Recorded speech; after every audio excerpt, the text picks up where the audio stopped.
Welcome to the Athena Wellness Podcast, the show that invites you to take a seat around the community fire and listen to stories that inspire. I'm your host, Kathy Robinson, author, coach, and founder of Athena Wellness, a company that's dedicated to supporting you on your journey to live more wholeheartedly.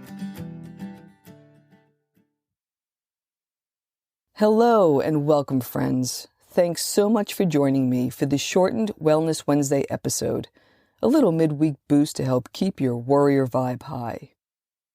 Today's show is a Walking the Talk Vancast, a look behind the scenes into what I'm learning and working through, along with a takeaway for you.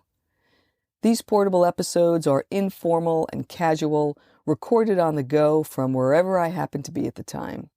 And today, I'm so happy to say I am back in the van, surrounded by bare branches and gray-brown mountains, filled with the promise of spring. I just got back from a hike in the woods, and I'm so excited to bring you this episode from the van. In the last Vancast, we talked about the importance of reaching beyond our comfort zone and into the learning zone, which isn't so much a leap as it is a step out of the status quo. And that may have you asking, well, what do I do once I take that step? That leads me to one of my favorite topics, discovering and exploring a broad range of interests in both work and play. So why is this important? I've come to learn that creating a purposeful life based on what you love starts with learning how to spend time doing the things that bring you joy. And if you're anything like me, the many years you've spent building a career may have disconnected you from these activities and this feeling. Carving out the time to explore doesn't happen overnight.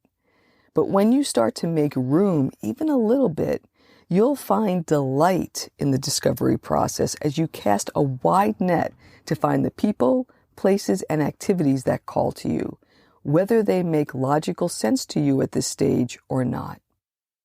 Being open to new and exciting experiences, that's part of living wholeheartedly, and it also becomes a new way of life.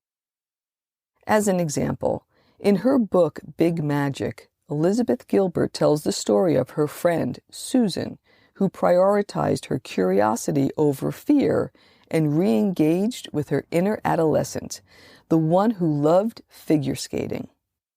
Susan quit skating as a teen when she determined she didn't have enough talent to be competitive. But as her 40th birthday approached, Susan found herself feeling lethargic, yet restless, and asked herself, when was the last time I felt truly joyous? And the answer was when she was ice skating as a teenager. So she hired a coach, bought some skates, and 3 mornings a week she got up before sunrise to head to the rink before going to work. She was the only adult on the ice, surrounded by lots of girls with big dreams, and she found she loved it. This didn't mean her inner critic didn't have its say, that it was self-indulgent and a ridiculous idea to entertain. She heard it, and she did it anyway. And she kept doing it because it was something that brought her alive. And that vitality spilled into other parts of her life as she continued and continues to skate several mornings a week for the pure joy of it. And now to you. What will expand and amplify your life? And how might that energy spill over and inform other aspects of your daily living? If you're unsure how to answer those questions, start with curiosity. By its very nature, when we're curious, the logical brain gets to take a backseat and the heart gets to lead. The paths you begin to follow don't need to make sense. Just like figure skating didn't make sense to anyone else but the 40-year-old skater.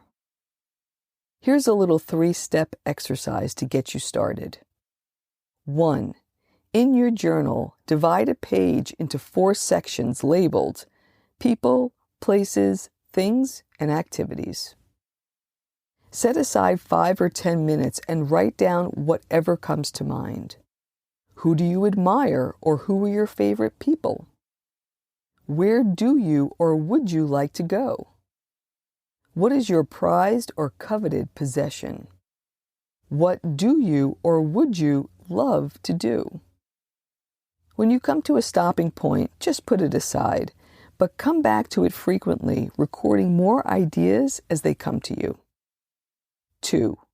Once you develop a nice inventory, spend a little quiet time reflecting on it. Are there common themes? Can you find some connections? Which ones are really aligned with your heart and not your head? 3. This is where you invite your feelings to come into play, because the things that once made you feel alive may no longer do so. So what feels nourishing and life-affirming to you now? And how do you want to feel while you're engaged in these activities? How you want to feel is an amazing incentive for behavior change and life transformation. Keep in mind that in the beginning, you won't wake up each day and feel exactly the way you outlined in this exercise. But the output from this exercise can act as a guidepost to make you aware of when you're in integrity with your life desire and when you're out of alignment. Over time, you'll be able to navigate in the direction of a life that you're shaping intentionally. Be flexible and understand that there are a variety of routes to get you to your intended outcome. This will help you enjoy the journey as you set out and take those first steps, keeping you focused on heading in the right direction toward what matters most. Creating a purposeful life is a fluid process, and it's an ongoing one as well. It's about living deliberately and authentically and gently moving toward the person you want to become, enjoying the journey as much as the destination, which starts with doing the things that light you up. So what inspires you? Do you want to feel adventurous, powerful, present, calm, free, engaged, alive? You get to choose. I'll leave you today with the words of Eleanor Roosevelt, who is credited with saying, "The purpose of life is to live it, to taste it, to experience it to the utmost, to reach out eagerly and without fear for newer and richer experience." Thank you so much for joining me today. I know there are many ways you can spend your time. Thank you for choosing to spend it with me. Until our paths cross again, be kind to yourself and show your warrior spirit some love. If you know anyone who could benefit from today's episode, please pass it on. And many thanks for supporting the show by subscribing and leaving a review. It means a lot, and it helps others find their way to our circle. If you'd like to access the show notes, have a question you'd like addressed on a future episode, or would like a transcript of this episode, visit www.athenawellness.com/podcast. Until next time, be well.